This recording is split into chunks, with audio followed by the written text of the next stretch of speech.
అందరికీ హాయ్ అండి. ఆహ్, ముఖ్యంగా జన సైనికులకి, వీర మహిళలకి నాదొక చిన్న విన్నపం అండి.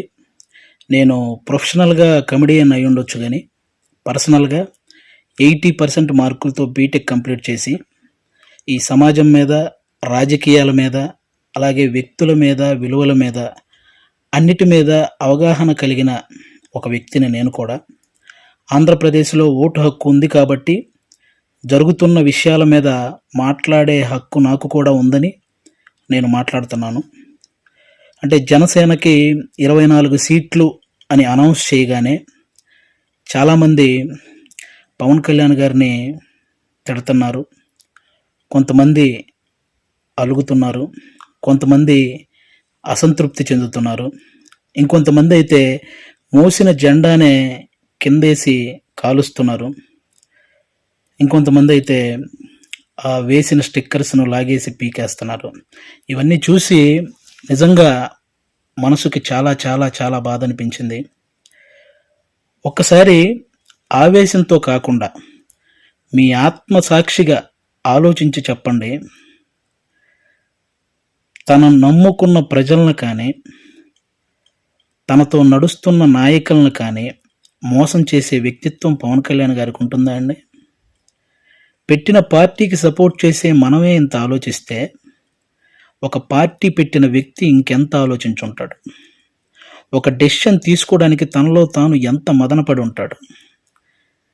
ఇది ఒక్కసారి ఆలోచించాలని మనస్ఫూర్తిగా కోరుకుంటున్నాను. 10 సంవత్సరాలుగా ఎటువంటి అవినీతి చేయకుండా, తన సొంత కష్టార్జితంతో పార్టీని నడుపుతున్న గొప్ప నాయకుడు పవన్ కళ్యాణ్ గారు. అలాంటి వ్యక్తి గురించి మన శత్రువులు మాట్లాడినట్టు మనం కూడా మాట్లాడితే నిజంగా బాధ అనిపించిందండి. అంటే 24 సీట్లు ఏంటి, అదేంటి, ఇదేంటి అని 2019లో కనీసం ఆయన్ను కూడా గెలిపించుకోలేని మనం అదేంటి, ఇదేంటి అని అడిగే హక్కు నిజంగా మనకుందంటారా? అరే చిన్న పరీక్ష ఫెయిల్ అయితేనే ఇంట్లో నుంచి ఒక 10 రోజులు బయటికి రాము. అలాంటిది ఇంత పెద్ద ప్రజా సంగ్రామంలో 2 చోట్ల ఓడిపోయి కూడా రెండో రోజే సమస్య అనగానే పరిగెత్తుకుంటూ వెళ్ళి ఆ సమస్యను సాల్వ్ చేసిన గొప్ప మనసు పవన్ కళ్యాణ్ గారిది. తన పిల్లల కోసం బ్యాంకులో దాచిన డబ్బును కూడా తీసి కౌలు రైతుల కష్టాలు తీర్చిన పవన్ కళ్యాణ్ గారి గురించా మనం ఇలాంటివన్నీ మాట్లాడేది. ఎన్నో సమస్యల మీద ఎంతోమందికి ఎన్నో రకాలుగా సహాయం చేసిన వ్యక్తిత్వం. 2 కోట్లు తీసుకునే ఒక స్టార్ హీరో సంపాదించిందంతా సహాయ కార్యక్రమాలకే పెట్టేసి ఆల్మోస్ట్ అప్పు చేసి మరీ ఒక పార్టీని నడుపుతున్నాడని మీలో ఎంతమందికి తెలుసు? అలాంటి పవన్ కళ్యాణ్ గారి గురించి మనం ఎలా పడితే అలా మాట్లాడేస్తున్నాం. దేశంలో ఇన్ని రాజకీయ పార్టీలు ఉన్నాయి, ఇంతమంది రాజకీయ నాయకులు ఉన్నారు. ఎవరైనా సరే మేము అధికారంలోకి వస్తే అది చేస్తాం, ఇది చేస్తాం అనేవాళ్ళే కానీ ప్రతిపక్షంలో ఉండగా ఏనాడైనా వాళ్ళ జేబులో నుంచి ₹1 తీసి ఎవరికైనా సహాయం చేశారా? అలా సహాయం చేసిన ఏకైక రాజకీయ నాయకుడు పవన్ కళ్యాణ్ గారు. అలాంటి వ్యక్తిని పట్టుకొని మనం కులాన్ని తాకట్టు పెట్టాడు, పార్టీని తాకట్టు పెట్టాడు, ప్యాకేజ్ తీసుకున్నాడు అని చాలా ఈజీగా అనేస్తున్నాం. అమ్మలాంటి కులాన్ని, పార్టీని తాకట్టు పెట్టే వ్యక్తే పవన్ కళ్యాణ్ గారు. డబ్బుకు అమ్ముడుపోతాడా? ప్రతిపక్షంలో ఉన్న టీడీపీ కంటే అధికార పక్షంలో ఉన్న వైసీపీ దగ్గరే ఎక్కువ డబ్బు ఉంటుంది కదా. మరి అమ్ముడుపోయే వ్యక్తి అయితే వాళ్ళే కొనుక్కోవచ్చు కదా. ఎందుకండి ఈ మాటలు? పవన్ కళ్యాణ్ గారు ప్రజలు పంచే ప్రేమకు బానిస కానీ నాయకులు పంచే డబ్బుకి ఎప్పటికీ బానిస కాడు, అవ్వడు. అభిమానించటం అంటే మనకు అనుకూలంగా ఉన్నప్పుడు జై కొట్టడం, అనుకూలంగా లేనప్పుడు బాయ్ చెప్పడం కాదండి. ఒక నాయకుడు ఎలాంటి డెసిషన్ తీసుకున్నా దానికి కట్టుబడి ఉండటాన్నే అభిమానించటం అంటారు. అదే నిజమైన అభిమానం అంటారు. అలా ఉండగలగాలి. ఎవరో రెచ్చగొట్టే మాటలు మన మీద కావాలని చూపించే జాలికి వాటిని చూసి మన నాయకుడిని మనమే ఎప్పుడూ తక్కువ చేసి మాట్లాడకూడదు. అలాగే టీడీపీ కార్యకర్తలకు కూడా నా నుంచి ఒక చిన్న విన్నపం అండి.